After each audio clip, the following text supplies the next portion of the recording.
Again, I think we've got to take recontrol the clubs, the classes, the national authorities, the groups of national authorities, which sit on the so-called council. But we'll talk to Bill Canfield about that. Bill from the U.S. Virgin Islands, and he's with me at the other end here of our phone.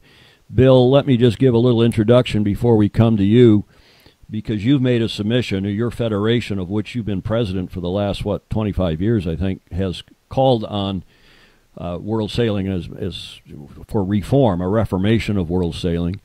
Bill is a very fine sailor in his own right. You may know of his son, Taylor Canfield, who is also a hell of a good sailor, one of the top match racers in the world. And Bill, of course, his father, and is president of Visa, not the credit card, but Visa, the Virgin Islands Sailing Association. And let me, with that, ask Bill to join us. He was there. There he is. Hey, Tom, how you doing? Hi, how are you, sir? Welcome. Great, thanks. And you're not in the Virgin Islands. You're in Key West, if I remember well. Yeah, we're actually down here doing a sort of a sad thing. We're clearing out our containers from Key West Waste Week. As you know, we closed it down after, I think, 30-some years. Storm Trysail had taken over 2 or 3 years ago and tried to keep it going, but the town itself has gotten so expensive, and the lack of boats in the 30 to 50-foot class sailing in the U.S. has just made the event, it doesn't work anymore for us. So we're getting rid of all our anchors and buoys and everything else down here. It's been quite a job. Are there some good deals if people in Florida or well, otherwise? We've been actually very generous. We've been giving them to sailing associations, and we sent a lot of stuff up to Miami, and I'm hoping U.S. Sailing the training center there is going to get some. Biscayne Bay Yacht Club, we gave some is going to go to the University of Florida. They're getting a sailing team going, and the Key West Sailing Association got some, and we donated quite a bit to the group that's running the Cuba race. Oh. So we spread it out, and we want these folks to, use what we've had over these years and put it to good use. But you can imagine what we have with 30 years of equipment. No prospect for Key West to get fired up again? Is that done? Yeah, I've talked to so many people about it, and I have to say no. The town itself it's made it very difficult for events. Although they support events very, very well, but everybody wants to make a dollar off whatever comes down here, and they raise the room rates are up 30-40% during race week, and they want you to stay 12, 13 days.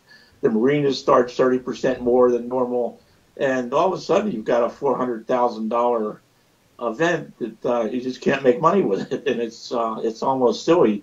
At the high point we had 350 boats, and last year we were down to less than 100. So wow. And it's not like Storm Trysail was trying to make money; they were just trying not to lose money. We're just trying to. We took it over with the anticipation of running a great event and keeping a tradition going, but it just hasn't worked out that way for us, unfortunately. Last year we had great support from the TP52s, and the J70s are always helpful to us, but for the most part, we had 150 PXRF boats, 12 years ago. This year we had 8 or 9, and it's just impossible. Well, that's a topic for another day, because, as you know, the sport is suffering in certain areas and certain segments, and a lot of people would argue that the sheer cost of competing, the cost of sales, the cost of competing is driving people away, and some of it's demographic. There aren't, I'm from a family of 5. How many kids do you have? It's just impossible. I think there's a few things going against sailing right now. One is the time needed to go to these events. People just don't have the time they did in the in the 80s. Miami was the center of the world for sailing. Every single big boat in the world was there. For the SORC and so on. Yeah, and nowadays it's just you can't get away from home, and you can't get your boat down there. And Miami's gotten so crowded with other types of pleasure boats.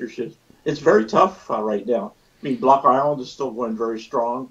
That's every other year we run that, and but that's more of a regional regatta, and it's a traditional old type of regatta where people come, stay on their boats, and enjoy parties in the cockpit and cook on grills.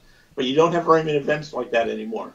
Well, let's talk about what's going on in the sport and what the submission of yours, and it's not yours per se, it's the Sailing Federation of which you are president, the U.S. Virgin Islands, the visa, and you made this submission before the deadline, which was a couple days ago this week, and for the meeting, which is the annual conference of World Sailing coming up in Sarasota, Florida, end of October, early November. And I think it surprised the hell out of a lot of people that a federation of any size would make this submission, because it's kind of a slap in the face to World Sailing. I'm going to go back to the slides, Bill, so that we can talk through this. Help me understand and help our viewers and listeners understand this very interesting submission that you've made. Here's Bill, and I'm going to go in tight on it so we can read the print. And it's not all that hard. It's not legalistic, really. Your purpose, you say, is the object of the submission is to return the control and therefore the direction of World Sailing back into the hands of the Council and the various committees who come from and are directly responsible to competitive racing sailers. And we actually made two submissions about a little history. I think in 2007 or 9, they changed the constitution of World Sailing. At that point, it was ISAF, and they took the control away from the elected officials, the 7 vice presidents and the president and the council, and they turned it over to an executive director and a staff who were paid people.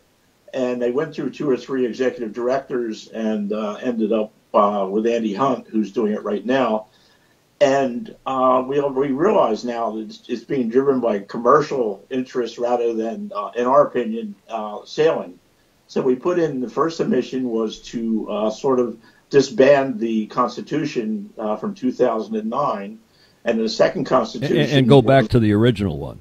Right, and sort of take that out. And then the second submission was an outline of how we think we should move forward with the council and the elected officials back in charge, with the executive reporting into them, able to come to the meetings, but also to be excused from the meetings if necessary, and the decisions will come back into the hands of the elected officials. Okay, well, let's go through it, and then I'm going to show some more pictures so people can understand because it sounds a little hyper legal and legalese, but it really is quite a different structure. In a nutshell, instead of the council, which has representatives of groups of national authorities from around the world making the final decisions, it now has a CEO appointed by a small 8-person board of directors, or is it 10 people? I can't remember, but we'll go have a look at that. Let me go back, Bill, to these slides. And the sailors, in a nutshell, what you're telling me is that sailors want to retake control of the sport. And that's what this proposal is about, that will be voted on this coming October, November, you having made, or your federation having made the submission. And the reasoning that you put forward, I found it fascinating. I thought and very, very interesting and supportable. Point 1, the current 2017 Constitution has allowed financial policies, decisions, and actions that have resulted in World Sailing approaching insolvency. And as we broke the news on this show in May, World Sailing is down to only £8 million in reserves. It sounds like a lot, but when you're spending £5 million a year, which they will do this year, they'll be down to £3 million, and then next year they've got to operate and spend another, give or take, £5 million.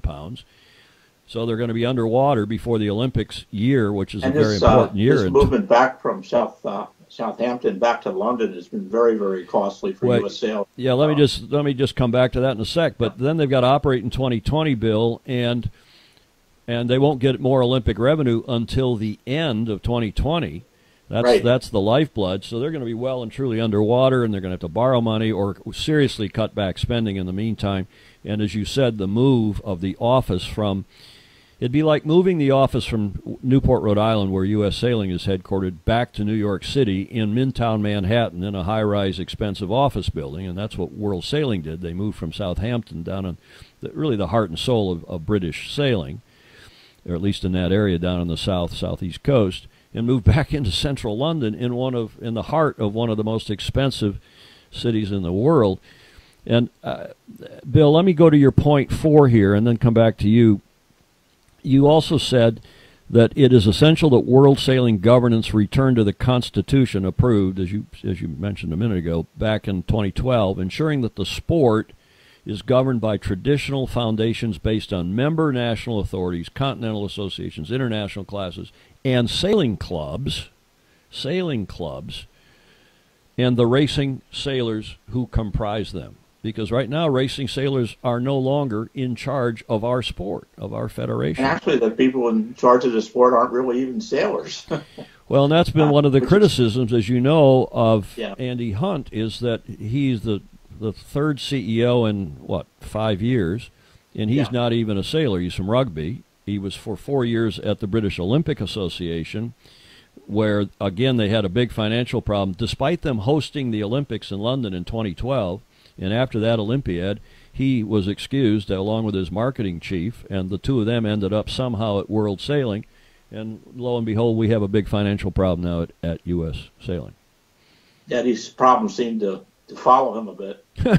And we just don't get any reporting on the finances anymore either. It's nobody really, you really have to, I'm sure you had to dig pretty deep to find out what the actual solvency issues are with with World Sailing.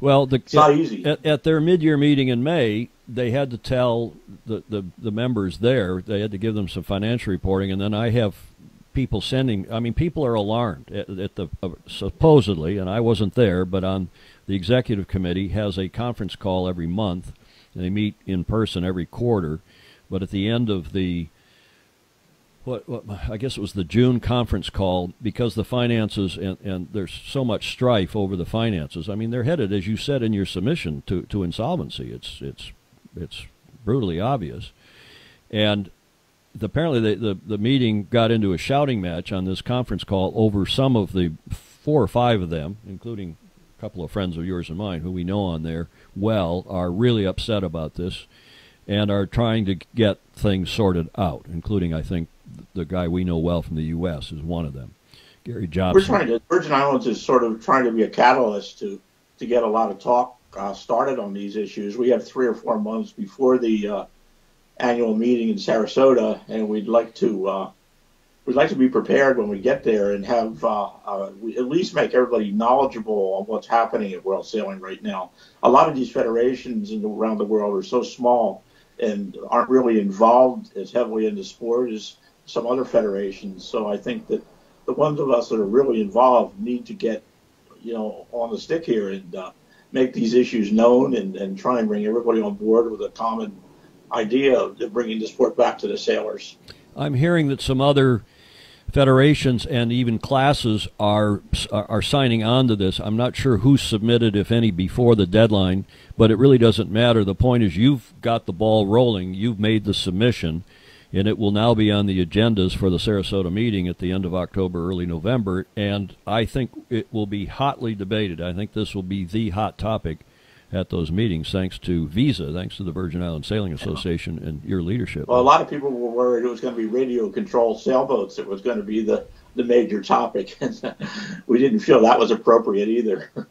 Well, the e-sailing, again, Andy Hunt, who's not a sailor, has tried to get his arms around e-sailing, and he's making the first ever World Sailing e-sailing championship. And as Paul Henderson, the former president, the esteemed former president of World Sailing, ISAF World Sailing, he says we're trying to get kids off there. He calls them their after portholes, get them off their butts and get into sailboats, not playing it with their devices, with their phones and their iPads and their computers, doing more of this sitting around in rooms. And if people think that World Sailing is going to make money, which is what they hope. They think by embracing e-sailing it's somehow going to be a big money maker for them. They are crazy. It's going to be another money loser like this World. But that's not our agenda. That's not what our job is at World Sailing. It's we got to support the sport from the bottom on up. It's not just the Olympics. It's not just a few top events. It's we've got to keep people sailing, and as you know as well as I do, it's the multiple different rules now, no decision, deterioration of PHRF. There's you can go down a list of 10 things that need to be addressed that aren't even being thought about. Okay, well, let's go back. I'm going to keep you on here, please. And you don't have to run. You're okay for time? No, I'm good. Thank you. Okay, so let me go back to these slides and anything else you want to say about your submission? Highlight any of this argumentation, the reasoning? No, as I say, we're just we're trying to be the mouse that roared. I think to try and get this message out to the rest of the world, saying it's something you need to think about. You need to get on board with us to carry this flag to Sarasota in November.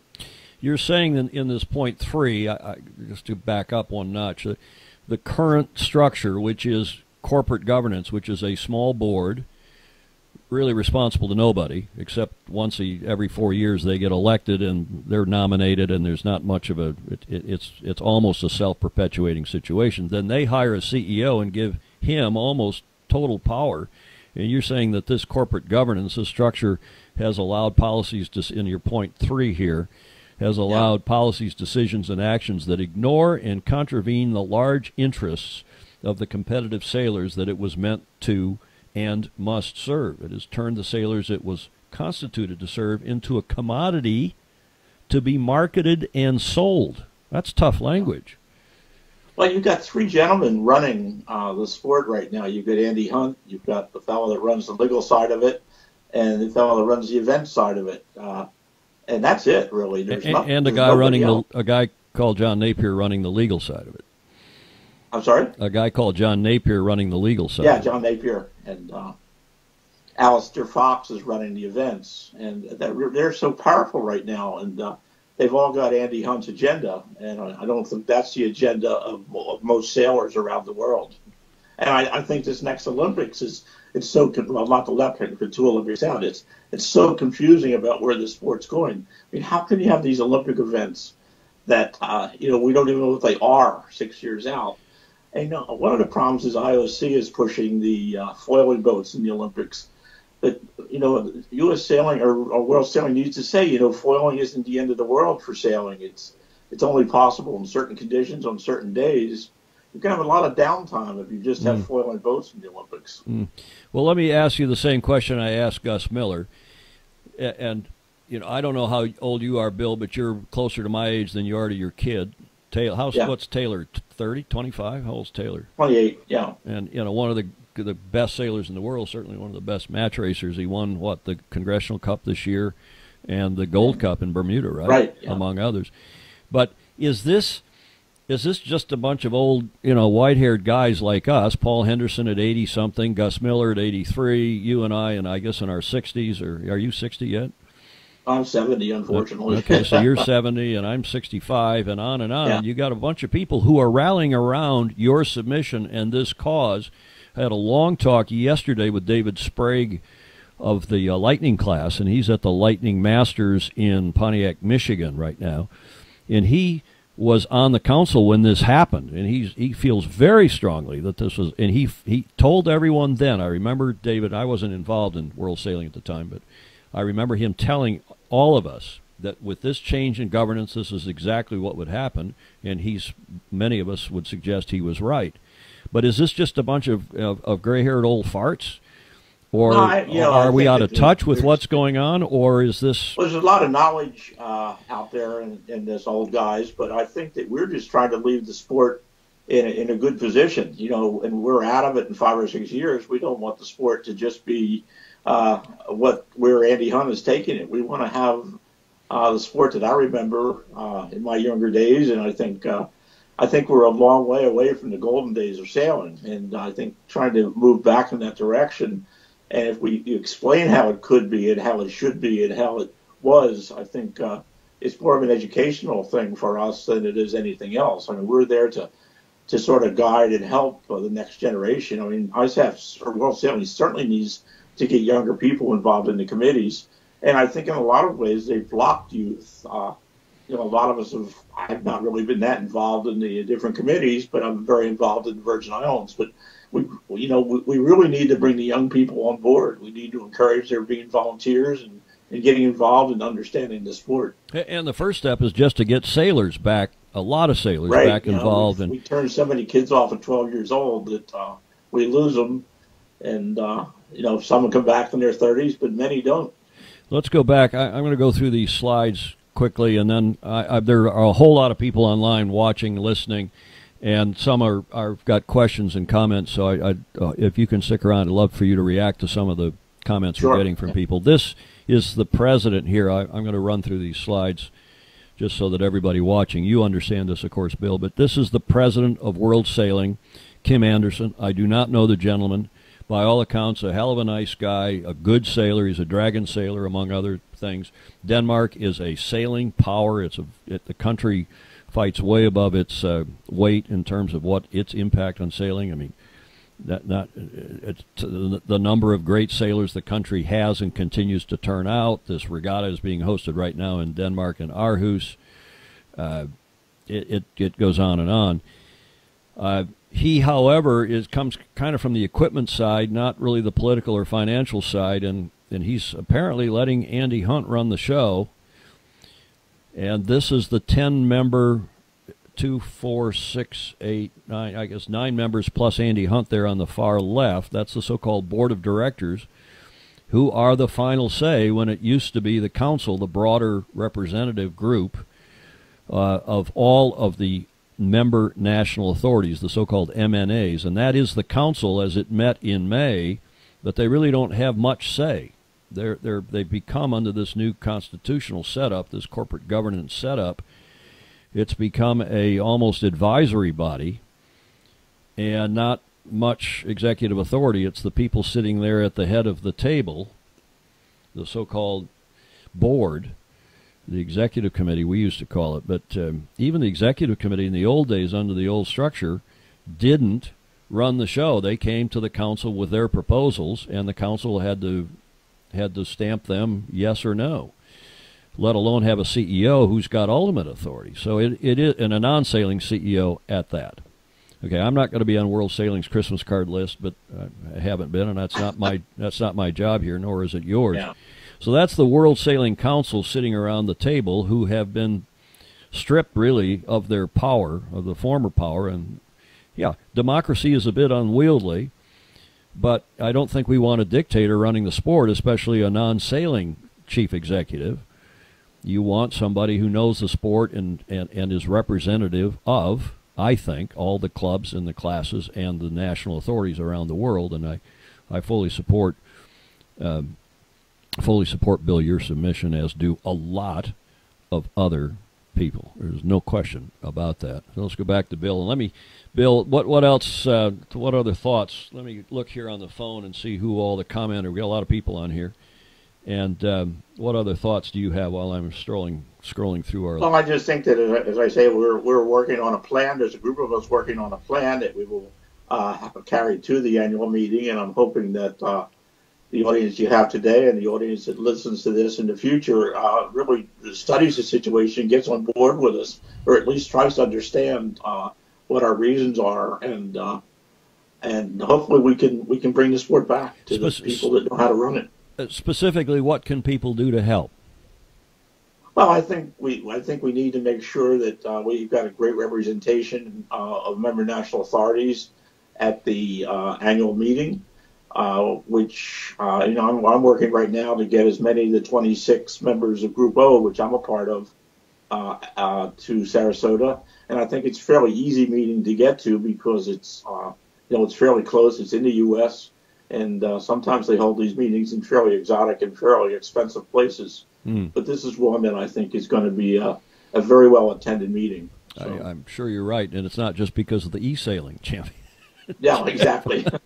Peter Houston, I'd just say hi to some of these. You know a lot of these folks. Bill, Peter Houston is watching. Roger Lockhart, Don Lunabos, Jay Hanfield, Meg Eamon. Hi, Meg. Phil Keister. Martha Altruder, one of the great sailors, female or any sailor, female or male, watching. She and her husband watch it. Sam, watch it on the way home, they tell me, from Boston on Tuesdays. Andrew Pimentel. Hi, Andrew. There's a good sailor. B. Morgan, Bronny Daniels down in Newport Beach. Chris Shepard, Denise Peterson, also down south, SoCal. Steve Pickle. Chris Shepard is saying, and this is back to Greg Fisher, and part of the reason I led Bill with Greg, because wouldn't it be great, and it doesn't have to be an American, but wouldn't it be great to have a sailor of Greg's stature running world sailing? That'd be fantastic. That's where we need to be. That is indeed where we need to be. Yeah. Excited for Greg, he's saying, Chris Shepard. Great coach and great guy. Excited for where he takes U.S. sailing, and I couldn't agree more. Bronny Daniels, I have worked with Greg many times. I will miss him. Bronny meaning he was a photographer of considerable repute. Ted Ryman is watching. Luca Bontempelli is watching from Italy, one of the best yachting journalists in the world, and he often watches our Tuesday show. Welcome to you, Luca. Stefano Morelli is watching. I don't know where Stefano is. Tell us, folks, where you are, especially if you're new to us. Ted Ryman is watching. Ted, who is, I guess, in Cape Town. He watches from Cape Town, South Africa. Chris Bretschker down in SoCal. Hi, Chris, one of the founders of Sailing Illustrated.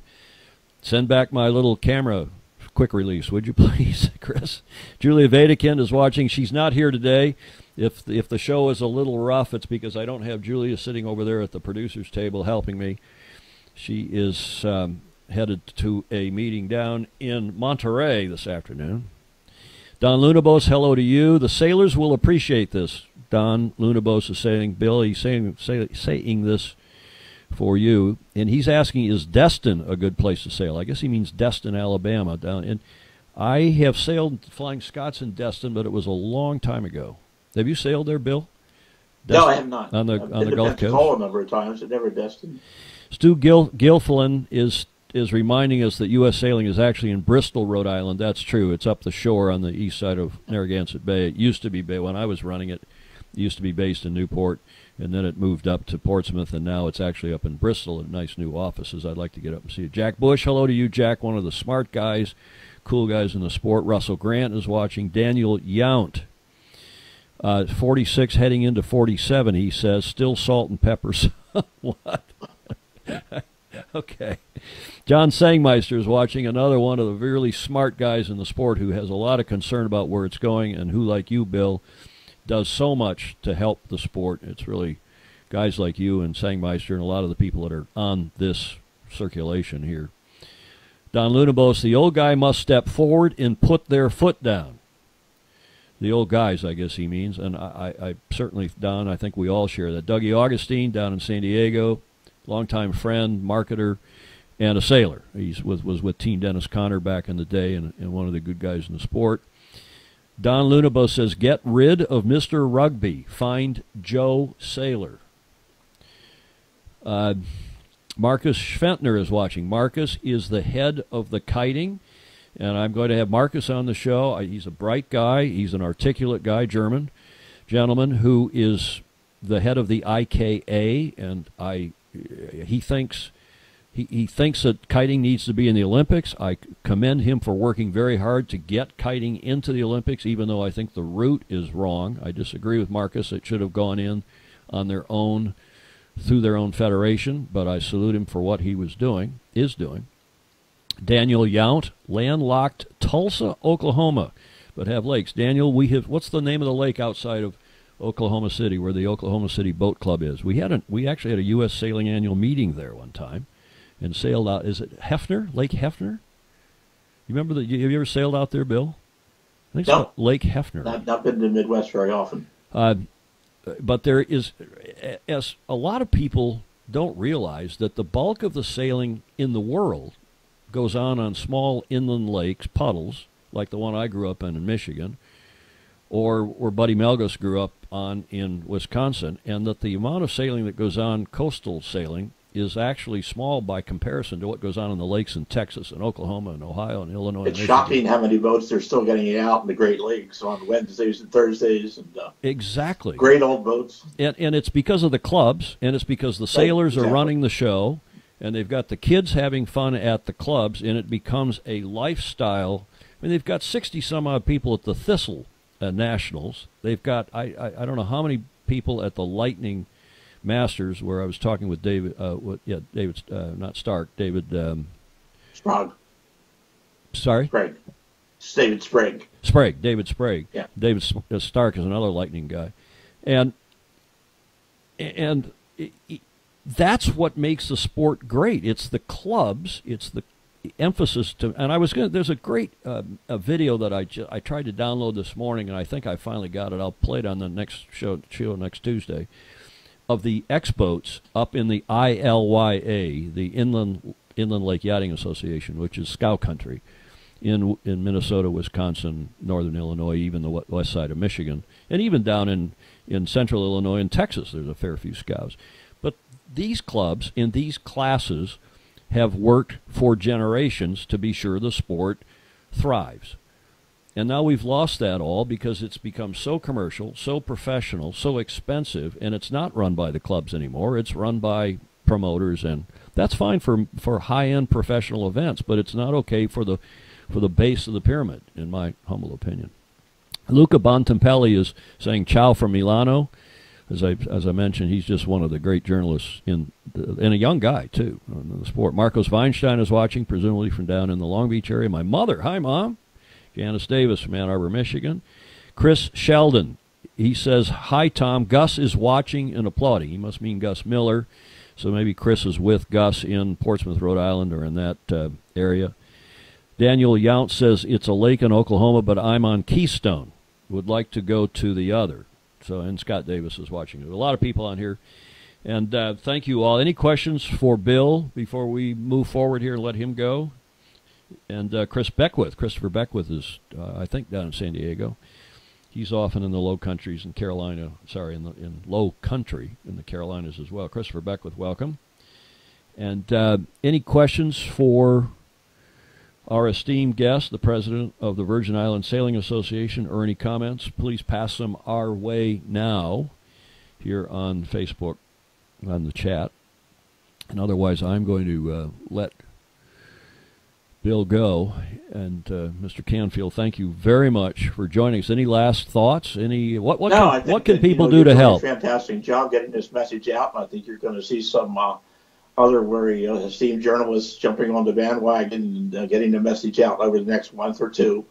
And I think that we should continue watching your show for news about what the group is doing, and people that have ideas or thoughts, maybe you could be a good conduit for us to bring them back to us if that's possible, Tom. Well, we will, and we'll follow up with stories. I know I have seen, I don't know if you've seen it, but I saw a draft of Bob Fisher's article for Yachts and Yachting this month. Bob Fisher, the dean of the yachting journalists, and he has very strong views and is hugely supportive of this initiative, of what you've done, of what Gus Miller is doing. The New Zealand press has started jumping on it also. And New Zealand, who has the gal who is the former, I think, chair of the New Zealand Yachting Federation, who is the vice president. Her name escapes me. I met her at the World Youth Match Racing Championships last year. Good gal. I'm sorry I can't remember her name, but I know she's very concerned about the financial situation. She is a finance person. She was head of KPMG, or one of the big accountancies in New Zealand. And it's going to be quite a battle, but I think that it's a winnable battle, and I think it's good for the sport, and I hope we can get the right people back in charge. And I hope we can bring in a lot of younger people and a lot of new blood into the sport, which is definitely necessary. It is. And thanks for all you're doing. And I appreciate very much your time today. I know you're in Key West. Are you headed back to the USVI now, or shortly? Actually, I'm heading to Newport, and then I'll be back in the Virgin Islands at the end of the month. You're going back to take care of my daughter's cat. Newport, Rhode Island. Are you a cat person? No, I'm not at all. The cat won't come near me. Okay. It's a punishment, actually.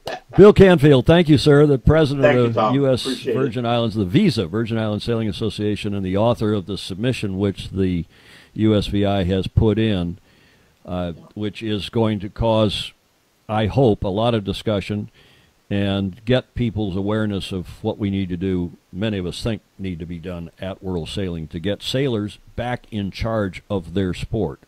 Thanks. All right, thank you, Tom. Okay, we'll see you again. Appreciate it. Andy Hunt, the CEO of World Sailing, he's the czar. He's been given power, and he's not even a sailor. He's been given overarching power, and I have not met the gentleman. He says we have met, but I don't remember when we did.